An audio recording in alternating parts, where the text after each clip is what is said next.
Hello everyone! Update ko lang kayo sa ating DIY. Yan, eto na yung basement.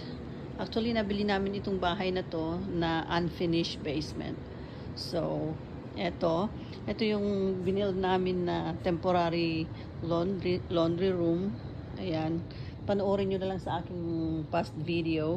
Tapos, eto na rin yung living room niya. Tapos, dalawang bedroom ang ilalagay namin dito. Actually, nakaset up na siya.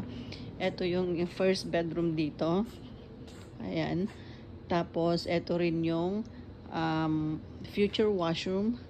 Tapos, dyan din yung second bedroom niya. Ayan. Pero, marami pa kaming gagawin dyan. Ilalagay na insulation. Ayan. Kasi as you can see, hindi pa nailagay lahat ng insulation. Tapos, lalagyan pa ng plastic dyan.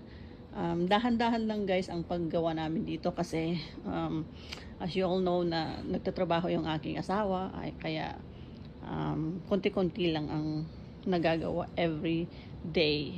Ayan. Kaya follow for more updates guys. Ayun lang. Thank you for watching.